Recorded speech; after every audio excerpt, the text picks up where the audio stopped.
खिलाड़ियों को तो बस इससे बड़ी घबराहट होती बोलने से। 4 घंटे खिला लो, मैं 4 मिनट बोलने में बहुत परेशानी होती है।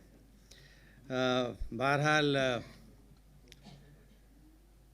मुझे बहुत खुशी है कि इन बच्चों के बारे में सुन कर के और इनके अचीवमेंट के बारे में सुन के और देखा भी इन्हें। I think they are the future of our country, there is no doubt about it. और जैसा प्रोफेसर बघेल साहब ने कुछ शेर व शायरी किया था तो मुझे बहुत अच्छा लगा। और कि गालिब का शेर है कि रंज से खूगर हुआ इंसान तो मिट जाता है रंज, मुश्किलें पड़ी मुझ पे इतनी कि आसान हो गई। वो चीज़ खिलाड़ी डेवलप करता है। कितनी भी मेहनत करनी पड़े और कितनी मुश्किलात में खेलता है वो फिर उसको झेलना पड़ता और फिर आराम से वो खेलता है।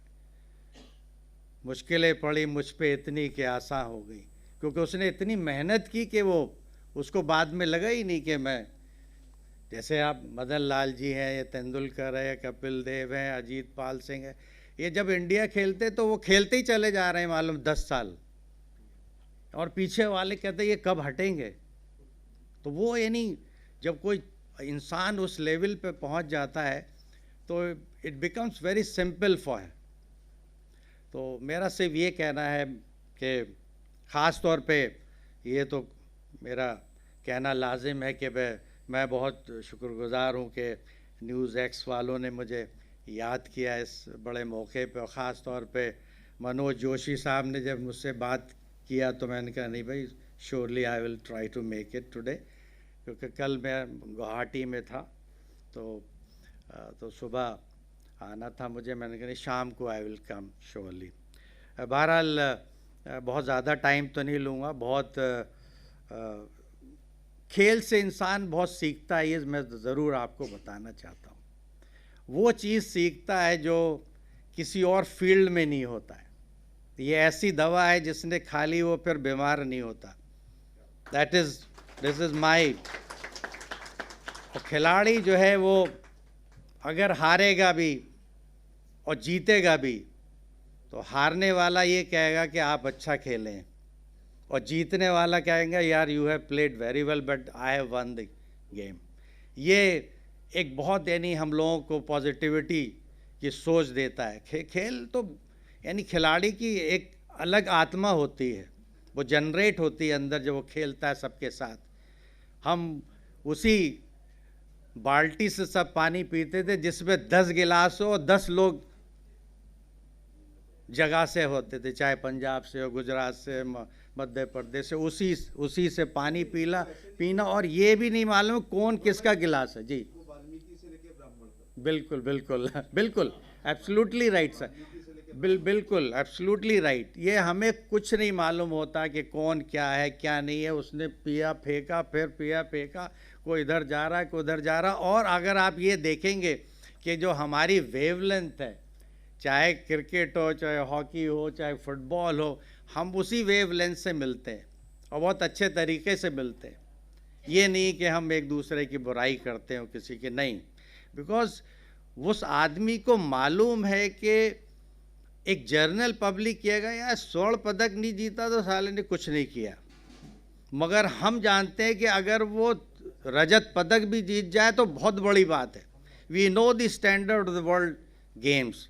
आपको यकीन नहीं आएगा कि इतनी मेहनत लोग करते हैं और 6-6 8-8 घंटे खेलते हैं। और मुझे तो अभी भी याद है कि जब हम लोग नेशनल स्टेडियम में खेलते थे, ध्यानचंद स्टेडियम में, तो अब मरहूम हमारे बीच में नहीं रहे बिशन सिंह बेदी साहब, वो जब हम लोगों को देखते थे दौड़ते कि 40 राउंड हॉकी ग्राउंड के मार रहे हैं ये लोग, तो कहते भाई तुम लोग तो लहू बहाते हो, हम लोग तो पसीना बहाते हैं। तो मेरा सिर्फ ये है कि we are appreciating each other. और मैं यही कहना चाहता हूँ कि इन बच्चों को जो लेसन दिया है हमारे मदन लाल जी ने, वो बहुत अच्छा है। You have to be determined, never fail down. हम लोग के साथ ऐसे ऐसे मौके आए हैं कि यानी मर जाना बेहतर है, यानी ये ऐसी सिचुएशन आ गई कि बस जीतना है बस, और रात रात भर जागे और जीत के निकले। वो एक जो सेल्फ कॉन्फिडेंस, उस ज़माने में साइकोलॉजिस्ट नहीं था, इतनी सुविधाएं नहीं थी।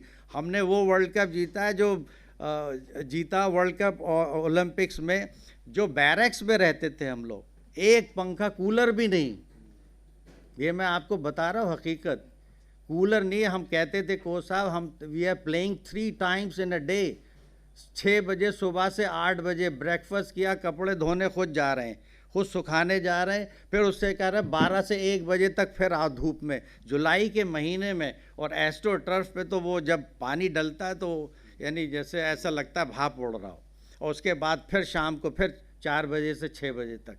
तो हमने एक मरतबा कहा बूटा सिंह साहब से कि सर हम लोग के तो बड़ी हालत ख़राब है, कूलर चल नहीं रहा है, पंखा है खाली, अब वो उससे कैसे करें। बड़े मुश्किलों से साहब उन्होंने इसको फ़ोन किया, उसको फ़ोन किया, तो 3-4 कमरे थे वो नेहरू स्टेडियम में, बड़ी मुश्किलों से वो मिले। और जब हम उसमें घुसे ठंडी मशीन के अंदर, तो ऐसा लग रहा था जैसे हम कहीं जन्नत में पहुंच गए हो। तो ये सुविधाएं उपलब्ध थी, मगर we fought for the country. आपसे बस यही गुजारिश है, आप बच्चे तो खैर ये खुद सेल्फ इस्टीम बच्चे हैं, और मैं समझता हूँ कि ये जानते हैं कि क्या करना और क्या नहीं करना है। बस ये ज़रा हिम्मत से काम लेना बेटे, और जो सोच लिया वो करके दिखाना है। Thank you very much for this. For more such videos, subscribe to the NewsX YouTube channel, hit the bell icon.